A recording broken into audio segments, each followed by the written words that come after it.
தூய ஜோசப் தன்னார்வ தமிழ் மற்றும் கல்வி வளர்ச்சி மையம் ஆர்டிகல் 19(1)C. நம்ம போன வாரம் மிகச்சிறந்த காணொலியாக பார்த்துருக்கோம். போதைப் பொருட்கள் எதிர்ப்பு மற்றும் தடுப்பு விழிப்புணர்வு நிகழ்ச்சி. அந்த பாட்காஸ்ட்டுக்கு எனக்கு ஒரு சில நல்ல கருத்துக்கள் வந்துச்சு. சரி, அப்போ அடுத்தடுத்து நம்ம பாட்காஸ்ட் ஒரு நல்ல விஷயங்கள் நோக்கி, நம்ம சேனலுடைய கேட்டகரி உங்களுக்கு தெரியும், நம்ம சேனலோட கேட்டகரி எஜுகேஷனல் பர்பஸ் மட்டும்தான். இப்போ அதுக்கு நோக்கி நம்ம இப்போ ரொம்ப முக்கியமான ஒன்று என்ன அப்படின்னா, இந்த சமுதாயத்துடைய அடித்தளம். இந்தியா இன்னைக்கு ஒரு எக்கனாமிக்ஸ் க்ரோத்தில் ஒரு 5% வளர்ச்சி அடைந்து கொண்டிருக்க நாடாக இருக்குது. கல்வி எந்த அளவுக்கு தரமாக கிடைக்குது அப்படின்ற பொறுத்து தான் இந்த சமூகம், இந்த நாடு, இந்த மாநிலம் எப்படி வளர்ச்சி பாதையில் போகுதுன்றதை விளக்க போகிறோம். இப்போ போன வாரம் அதே மாதிரி தான் காணொலி வடிவிலான பாட்காஸ்ட்டு, அதே மாதிரியான 30 வினாக்கள். போன தடவை 25 இருந்துச்சு, இந்த தடவை 5 கூட்டியிருக்கோம். 30 வினாக்கள் இருக்குது. அதற்கு என்னுடைய பொதுவான கருத்துக்களை சொல்ல போகிறேன். இதை இந்திய அரசியலமைப்பு ஃப்ரீடம் ஆஃப் ஸ்பீச் ஆக்ட், பேச்சுரிமை சட்டம் 19(1)A கீழே சுதந்திரமாக யாரனாலும் எதிர்த்து பேச போகிறேன். அதனால் இந்த காணொலி மீது எந்த ஒரு வழக்கு பதிந்தாலும் அதற்கு ஐபிசி செக்ஷன் 19(1)A படி மறு வழக்கு பதிவு செய்யப்படும் என்பதை இந்த காணொலி வாயிலாக தெரிவித்துக் கொண்டு இப்போது காணொலி வடிவிலான கேள்வி பதில் பாட்காஸ்டுக்குள்ளே இணைவோம். இதோட டைட்டில் என்ன அப்படின்னா, கல்வி என்றால் என்ன? இந்த டாபிக் வச்சு தான் ஒரு 30 கேள்வி இருக்குது. ஆரம்பிக்கலாம். கல்வி என்றால் என்ன? அதான், கல்வி என்பது வெறும் ஒரு எழுத்தறிவு கிடையாது. அது மனிதனை முழுமையாக வளர்க்கக்கூடிய ஒரு அறிவு, பண்பாடு, ஒழுக்கம் சார்ந்த ஒன்று தான் கல்வி. கல்வி அப்படின்றது நம்ம இன்னைக்கு மாதிரி படித்து ஒப்பிக்கிறது பேர் கல்வி கிடையாது. நீ என்ன படிச்சிருக்க, அது உனக்கு எந்த அளவுக்கு தாக்கத்தை உள்ளாக்கியிருக்கு உன்னோட வாழ்க்கையில் அப்படின்றதான் ஒரு கல்வி. கல்வின்றது அதான் சொன்ன மாதிரி தான், படித்து ஒப்பிக்கிறது பேர் சுத்தமாக கல்வி கிடையாது. நீ இன்னைக்கு படித்தது உனக்கு நாளைக்கு நினைவு இருக்கக்கூடாது, நாளை கழிச்சு நினைவு இருக்கக்கூடாது, இந்த வருஷம் மட்டும் நினைவு இருக்கணும், அதுவும் கிடையாது. நீ சாகும் வரை நீ படித்தது உனக்கு நினைவு இருக்கணும். ஏதாவது ஒன்றாவது உனக்கு கேட்டிருக்கு, நினைவு இருக்கணும். உலக கருத்துப்படி ஒரு மனிதன் கட்டாயம் தெரிஞ்சுக்கொள்ள வேண்டிய ஒன்று, தனது தாய்மொழியை பற்றி எந்த கேள்வி கேட்டாலும் விடாது 10 நிமிஷம் ஒரு மனுஷன் படித்தாலும் பேசி ஆகணுமா. அதுதான் அவன் என்ன அளவுக்கு வாழ்க்கை தரத்தில் இருக்கான் அப்படின்றதுக்கான ஒரு இது. கல்வி அப்படின்றது உன்னுடைய படிப்பு கிடையாது, அது உன்னுடைய ஒழுக்கம், உன்னுடைய பண்பாடு, இது 2 மட்டும்தான் உன்னுடைய கல்வி. கல்வியின் நோக்கம் என்ன? இப்போ நம்ம வீட்டிலையே வீட்டில் சரி, எங்கனாலும் சரி, ஒரு மனுஷன் பிறந்தானா நல்லா படிக்கணும், நல்லா வேலைக்கும். இதுதான் ஃபஸ்ட்டு 2 டாப்பிக்காக வருது. அப்போ படிப்பு வேலைக்காகவா, ஊதியத்திற்காகவா, சம்பளத்திற்காகவா? கிடையாது. படிப்பு ஒரு நல்ல மனிதனை உருவாக்குகிறது, படிப்பு ஒரு நல்ல குடிமகனை உருவாக்குறது. அதுதான் கல்வி. கல்வி நீ படிச்சுட்டு வேலைக்கு போகிறதுக்கு தான் படிப்பு யூஸ் ஆகுதானா? கிடையாது. நீ என்ன படிச்சிருக்கியோ அதுபடி நீ நடந்த அப்படின்னா அதுதான் உண்மையான உனக்கு கிடைத்த கல்வி.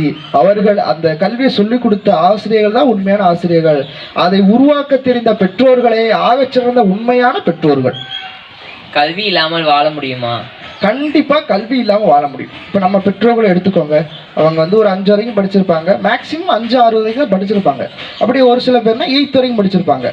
ஆனால் அதுக்கு மேலே படிச்சுப்பாங்கன்னா கொஞ்சம் கஷ்டம் தான் அது. ஆனால் அவங்க வாழ்க்கையை நடத்துகிறாங்க, ஆனால் தரமான வாழ்க்கையை நடத்துகிறாங்களா? இதுதான் மிகப்பெரிய கேள்விக்குறி. வாழ்க்கை என்பதை கல்வி இல்லாமல் கட்டாயம் நடத்தலாம், ஆனால் அவங்க எப்படி சூழ்நிலையில் நடத்துகிறாங்க அப்படின்றதான் ஒரு கேள்வி. அதாவது படித்தவங்க ஒரு நல்ல ஊதியத்திலையும், நல்ல ஒரு வேலையிலையும், நல்ல ஒரு வாழ்க்கை சூழலையும் இருப்பாங்க. ஆனால் படிக்காதவங்க வாழ முடியும், ஆனால் அவங்களோட சூழ்நிலை, சூழல், தரம் இங்கே இதெல்லாம் மாறுபடுது. இதைத்தான் கல்வி நம்மளுக்கு சொல்லி தருது. நீ படிச்சுட்டா வாழ முடியும், படிக்கலைனாலும் வாழ முடியும், ஆனால் உன்னுடைய வாழ்க்கை தரம் எவ்வாறு இருக்கிறது அதைத்தான் கல்வி உனக்கு சொல்லி தருது. கல்வி வெறும் மதிப்பெண்களுக்காகவா? இது ஒரு மிகப்பெரிய கேள்வி. நம்ம போன தடவை கேட்ட மாதிரி இது ஒரு மிகப்பெரிய கேள்வி. அதாவது படித்து நல்ல மார்க் எடுத்தா நீ நல்ல உனக்கு எல்லா தகுதிகளும், எல்லா வரையறையும் உனக்கு இருக்குது. நல்லா படிச்சுட்டு போனால் உனக்கு ஃபஸ்ட்டு சீட்டு தருவாங்க, வேறு ஸ்கூல்லேருந்து உனக்கு கூப்பிடலாம், ஒரு நல்ல, அதாவது ஃப்ரீயாக கூட நான் ஃபீஸ் கட்டுறேன் அப்படின்னு மெட்ரிகுலேஷனில் கூட சொல்லலாம். ஏன் உன் மதிப்பெண்களுக்காக நீ படிக்கிறியா? கிடையாது. உன் மதிப்பெண் வெறும் மதிப்பெண் தான். உன்னுடைய வாழ்க்கை எதை நோக்கி இருக்கிறது அப்படின்னா நீ என்ன படிச்சியோ அதை எப்படி பயன்படுத்துகிற அதெல்லாம் இருக்குது. இன்னைக்கு கேட்டாலும் ஒரு 10ஆம் வகுப்பு முடித்தோ 11ஆம் வகுப்பு முடித்த மாணவனுக்கோ அது அட்லீஸ்ட் அவனோட தாய்மொழி தமிழுக்கான 6th to 10th வரைக்கும் இருக்கக்கூடிய மனப்பாட பாட்டாவது நினைவு இருக்கணும். அது கட்டாயம் நினைவு இருந்துச்சுன்னா அவன் படிச்சிருக்கா அப்படின்னு அர்த்தம். நல்ல மார்க் எடுத்தானா எடுக்கவே கிடையாது. அவன் 6th படித்தது அவனுக்கு 10th நினைவு இருந்துச்சு அப்படின்னா அதுதான் அவனுக்கு உண்மையான கல்வியை கொடுத்துருக்கு. அதனால மதிப்பெண்களுக்காக படிக்கிறத விட்டுட்டு, அது மதிப்பெண்ணும் ஒரு கல்வியோட சிறிய பகுதி தான். மதிப்பெண் எடுக்காமல் போகக்கூடாது அப்படின்னு சொல்ல முடியாது.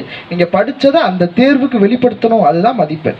மதிப்பெண் எடுங்க நல்லா. நீங்கள் படித்ததை கஷ்டப்பட்டு படிக்காமல் இஷ்டப்பட்டு படித்து அதை அப்படியே மனசில் ஏற்றிக்கிட்டு நீங்கள் அப்படியே போய் அந்த வெளிப்பாடாக கொடுத்தீங்க அப்படின்னா அது நல்ல மதிப்பெண்ணாக கிடைக்கும். அதுதான் உண்மையான கல்வி. ஆனால் அதை விட மதிப்பெண்களை விட அந்த கல்வி நீங்கள் உனக்கு கடைசி வரைக்கும் நினைவு இருந்துச்சு அப்படின்னா அதுபடி நீ செயல்பட்ட அப்படின்னா அது உண்மையான கல்வி தான். சுதந்திரத்திற்கு முன் கல்வி எப்படி இருந்தது? சுதந்திரத்துக்கு முன் அதோட விழிப்புணர்வு தாக்கம் ரொம்ப கம்மியாக இருந்துச்சு. எல்லாரும் கட்டாயம் கல்வி படிக்கணும் அப்படின்றத தாண்டி படிக்க முடிஞ்சே படிப்பியா, இல்லாதவே விட்டுருவேன். அதுதான் சுதந்திரத்துக்கு முன்னாடி. அப்போ இருந்த கல்வி எல்லாருக்குமே கிடைச்சதுன்னா கிடையாது, குறைவானவங்க கிடச்சி. ஆனால் அது ஆழமான மதிப்புகளுடன் கூடிய கல்வி. அது நல்ல எல்லாரும் கிடைக்கல. ஆனால் அதோடைய ஆழமான கருத்து மிக பெருசு. ஏன்னா இப்போ நம்மளுடைய அப்பா அவங்க ஒரு 5 படிச்சு தான் வச்சுக்கோ, இப்போ அது 10th சமம். ஏன் அப்படின்னா அதோடைய மதிப்புகள் கூட. ஆனால் அப்போ அதிகமாக படிக்கலை. இப்போ மதிப்புகள் கம்மி. அந்த பாடத்திட்டம் ரொம்ப குறைச்சி ஈஸியாக தான் கொடுக்குறாங்க. தொல்லைய ஜென்ரேஷன் படிக்கிற அளவுக்கு ஈஸியாக கொடுக்குறாங்க. ஆனால் அப்போ இருந்த மதிப்பு வேற, இப்போ இருக்க கல்விக்கு இருக்க மதிப்பு வேற. ஆனால் இப்போ இருக்கக்கூடியதுக்கு நம்ம ஏற்றுக்கிட்டு போகிறோம். அந்த அப்போ இருந்த குருகுலம், தாலுக்கா பள்ளிகள், பண்பாட்டு சார்ந்த பாடங்கள் நிறையா இருந்துச்சு. தமிழக கலாச்சாரம் இதைத்தான் திரும்ப நம்ம தன்னார்வ மையம் கொண்டு வருது.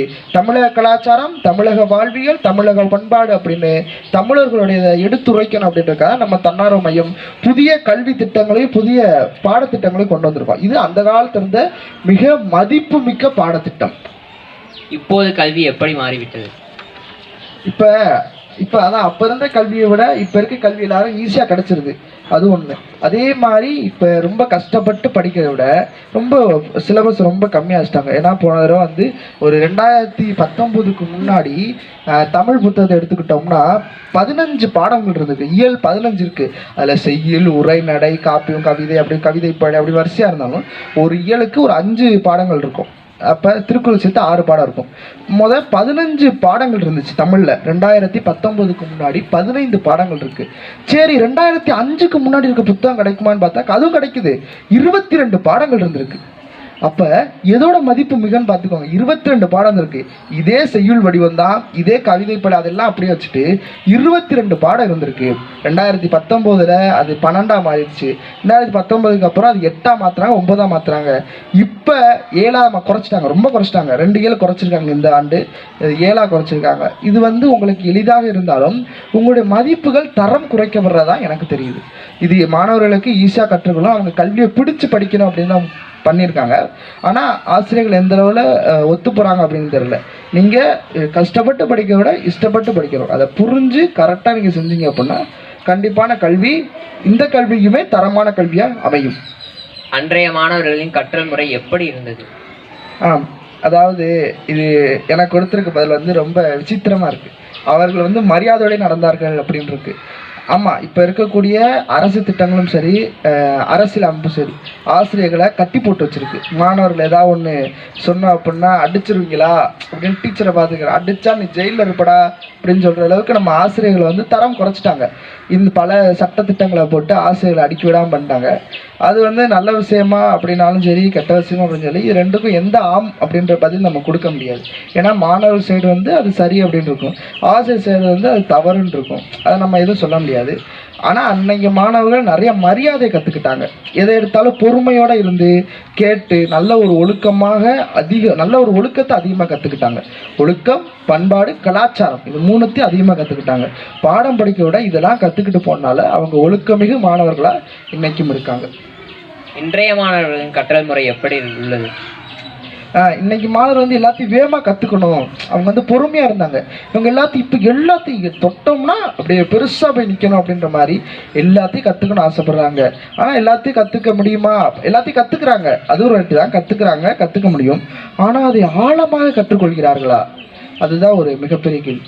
எல்லாத்தையும் கற்றுக்கிற, உன்னால் முடியும், கற்றுக்கிற ரைட்டு, ஆனால் அதை ஆழமாக நீ கற்றுக்கிறியா? இப்போ அதான் கேள்வி.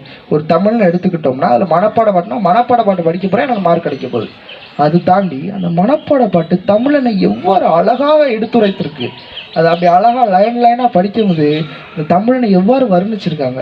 10th வந்து பாவலரா சொல்லியிருப்பார், பாவலாறு பெருஞ்சித்தனர், அன்னை மொழியே அழகாக சிந்தமொழின்னு, அந்த தாய்மொழியை நீ ரொம்ப அழகாக இருக்குது அப்படின்னு. அப்போ அதை ஒவ்வொன்றா நீ கவனித்து படிக்கும்போது அதுவே போதுமே, உனக்கு மனப்பாடம் ஆயிருமே, நீ கஷ்டப்பட்டு படிக்க வேண்டிய அவசியமே கிடையாது.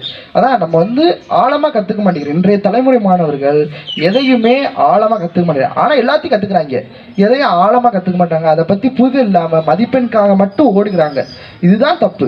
இதை வழிநடத்தக்கூடிய பெற்றோர்களும் தவறான பெற்றோர்களே. மதிப்பெண் நல்ல மார்க் எடுத்து என் பையன் இருக்கணும் அப்படின்னா அதெல்லாம் பெருசு கிடையாது. நல்ல மதிப்பெண் எடுக்கலையோ எடுத்தானோ அவனுக்கு தேவையானது அந்த இதில் இருக்கக்கூடிய கருத்து, அதுபடி அவன் வாழணும். அதுதான் இங்கே மதிப்பெண்ணை தாண்டி அவன் எவ்வாறு வாழப்போகிறான், எதை கற்றுக்கொள்கிறான், இதுதான் முக்கியம். மதிப்பெண்ணை தாண்டி இதான் முக்கியம். ஆனால் நிறையா கற்றுக்குறாங்க, இன்றைய தலைமுறை நிறையா கற்றுக்குறாங்க.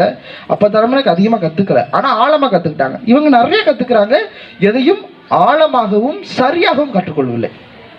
பழைய கல்வி முறையில் ஒழுக்கம் எப்படி இருந்தது? ஆசிரியர் மாணவர்களுக்கான உறவு வந்து புனிதமானது. இந்த இது மாதிரி தான், அதையும் தாண்டி புனிதமானது அப்படின்னு சொல்கிற மாதிரி தான். ஆசிரியர் மாணவருக்கு இடையான உறவு ரொம்ப ரொம்ப புனிதமானது.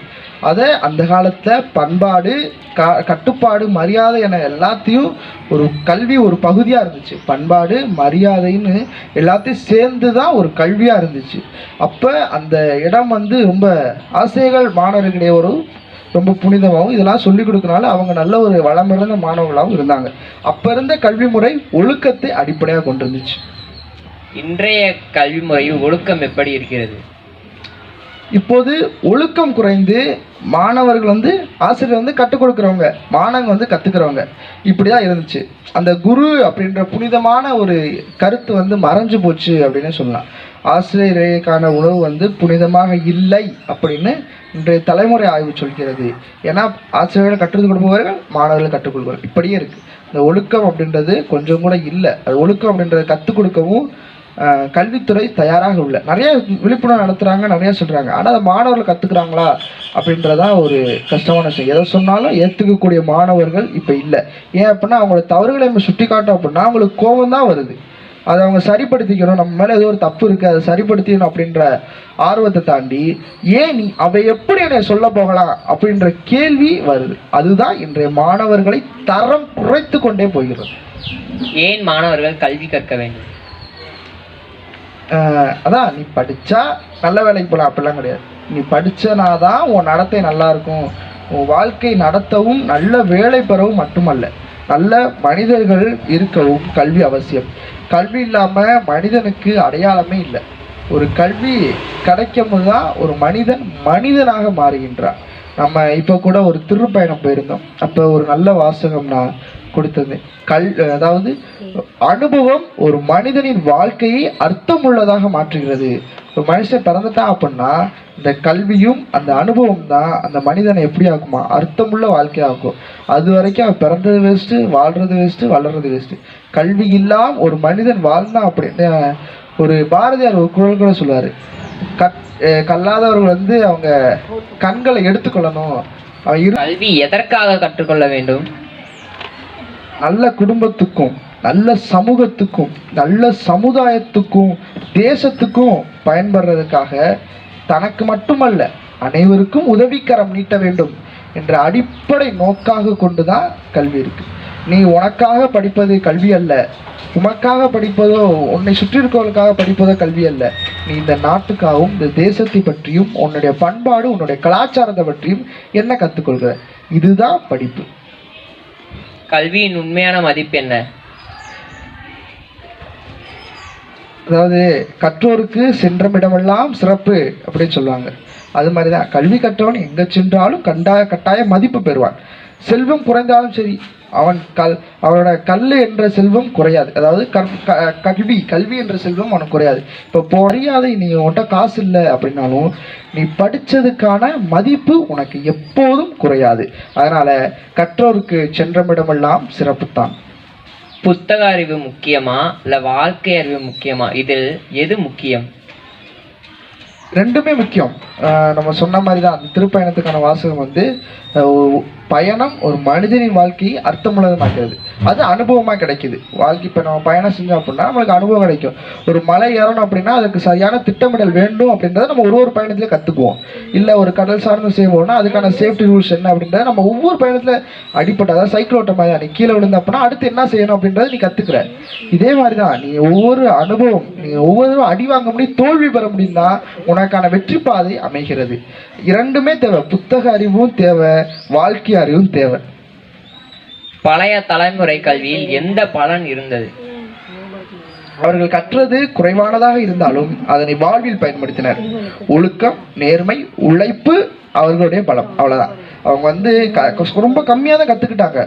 ஆனால் சொன்ன மாதிரி தானே ஆழமாக கற்றுக்கிட்டாங்க. ரொம்ப கம்மியாக கற்றுக்கிட்டாங்க, மிக ஆழமாக கற்றுக்கிட்டாங்க.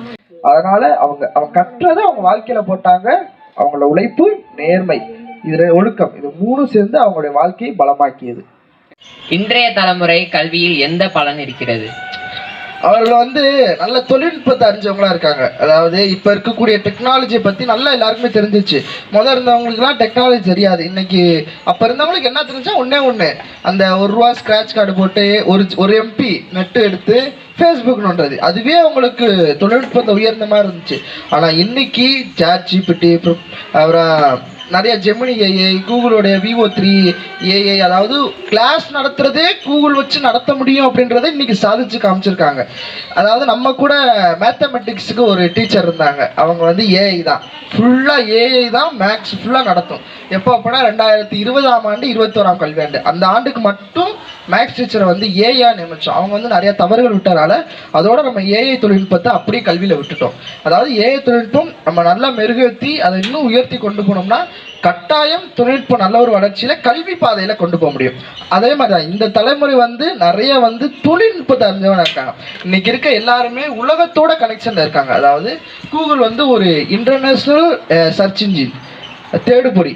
அப்போ அதில் வந்து இந்த உலகளாவிய எல்லாருமே அவங்களால ஈஸியாக தேட முடியும். ஏதாவது ஒன்று தெரிலனாலும் அதற்கு விடை தெரிவிக்க ஒரு வினாடி அவங்களுக்கு போதும். அப்போ அந்த அளவுக்கு தொழில்நுட்பத்தை வளர்ந்தவங்க இன்றைய தலைமுறை. அவங்க இந்த உலகத்தோட தொடர்பு கொள்ளும் திறன் அவங்களுக்கு அதிகமாக இருக்கு. அதனால அடிமையாகாமல், அவங்க வந்து அடிமையாகி போகாம அவங்களோட சிறந்த பலத்தை அதெல்லாம் உண்டாக்குது. இன்றைய தொழில்நுட்பம் இன்றைய தலைமுறைகள் அறிந்திருப்பதால் இன்றைய தலைமுறை பலம் பெற்றதாக இருக்கிறது. ஏன் கல்வி ஒரு ஒளியாக சொல்லப்படுகிறது? நம்மளுடைய லோகோல ஒரு வாசகம் இருக்கும், ஃப்ரம் டார்க்னஸ் டு லைட், ஒளியை உய்விப்புக்காக. அதாவது அப்படின்னா என்ன அர்த்தம் அப்படின்னா, இருளிலிருந்து நம்ம வர்றது பாதை வந்து கல்வி. உன் வாழ்க்கை இருளிலிருந்து ஒளிமயமாப்பதற்கான மிகப்பெரிய விளக்கு வந்து கல்வி மட்டும்தான். அது மட்டுமே உன் வாழ்க்கையை ஒளிமயமாகும். அது அந்த லோகோட சின்ன இடத்துல இருக்கும், அவ்வளோதான். ஃப்ரம் டார்க்னஸ் டு லைட் அந்த இக்னாசியஸ் லயோலாவுடைய முக்கிய கருவி அதான், ஃப்ரம் டார்க்னஸ் டு லைட். இதுதான் அவருடைய முக்கியமான கருவி. இருளாக இருக்கக்கூடிய உன் வாழ்க்கையை கல்வியும் ஆன்மீகமும் கட்டாயம் ஒளிமயமிக்கமாக மாற்றும் அப்படின்னு அவர் அறிஞ்சு நல்ல அதுதான் அவரோட முன்னேற்பாடாக வச்சு அதிகமாக சொன்னார். அறியாமை என்ற இருளை போக்குவது கல்விதான், அறிவு என்ற ஒளிதான் மனிதனை முன்னேற்றும், மனிதனை மனிதனாக்கக்கூடிய கருவி கல்வி மட்டுமே. கல்வி ஒருவரின் வாழ்க்கையை எப்படி மாற்றும்? இதெல்லாம் வந்து மிகப்பெரிய, அதாவது எல்லாருமே தெரிஞ்சுக்கிறது தான். கல்வி ஒரு மனுஷன் என்ன ஆக்கும்? கல்வி ஒரு மனிதனை சிறந்த சிந்தனையாளனாக மாற்றும். நீ யோசிக்கும் போது உனக்கு ஒரு கவிதை தோணுது அப்படின்னா அந்த இடத்துல நீ கல்வியால். உனக்கு ஒரு கதை தோன்றுதுன்னா அந்த இடத்துல நீ கல்வியால். சரியா? அது மாதிரிதான் உனக்கு ஒரு மனிதனை கல்வி என்னெல்லாம் மாத்துது அப்படின்னா, ஒரு சிந்தனை, பேச்சு, நடத்தை, பண்பாடு என எல்லாத்தையும் உயர்த்தி காட்டுறது கல்வி. அதை மனிதனை அடிமையிலிருந்து சுதந்திரத்துக்கு கொண்டு போச்சு. 1947 ஆகஸ்ட் 14ஆம் தேதி சாயந்தரம் என்ன நடந்துச்சு இன்னைக்கு கேட்டால் நம்மளால சொல்ல முடியும். என்ன நடந்துச்சு? பிரிட்டிஷ்கள்லாம் கூடிட்டு இந்து முஸ்லீம் போராட்டம் நடந்துட்டு இருக்கனால இந்தியாவுக்கு சுதந்திரம் கொடுக்கறதுக்காக ஆயத்தம் எடுக்க ஆரம்பிச்சாங்க. அன்னைக்கு காலையில வெள்ளி 1947 ஆகஸ்ட் 15 விடிவெள்ளி அன்றைக்கு இந்தியா விடியலை நோக்கி சென்றது அப்படின்னு சொன்னாங்க. இதெல்லாம் யாரால தெரிஞ்சு? அங்கிருந்து இருந்தப்ப அவங்க படிச்சு எழுதின புத்தகத்தை பார்த்து நம்ம படிச்சதுனால இன்னைக்கு நம்மளுக்கு தெரிஞ்சு. அப்போ அன்னைக்கு இருந்தவங்களுக்கு வந்து அதிகமாக படிப்பறிவு இல்லை. 1800ஆம் ஆண்டு ஒரு ஒரு 200 வருஷத்துக்கு முன்னாடி போவோம். அதிகமாக படிப்பு இல்லாதனால பிரிட்டிஷ்காரை வந்தால் அவன் நம்மளுக்கு வருமானத்துல நினச்சாங்க, நம்மளை அடிமையாக்குறான். ஏன்? எதிர்த்து போராடுற சிந்தனை இல்லை மக்களுக்கு. கல்வி அறிவு இல்லாதனால எழுந்து போராடணும் அப்படின்ற சிந்தனை இல்லாதனால அடிமையானாங்க. இன்னைக்கு நம்ம யாரையும் நமக்கு மேலே வச்சிருக்க முடியும், நம்மளுக்கு கீழே கூட வச்சிருக்கோம். நம்மளுக்கு மேலே யாரும் போயிடக்கூடாது அப்படின்றத உறுதியாக வச்சிருக்கோம்.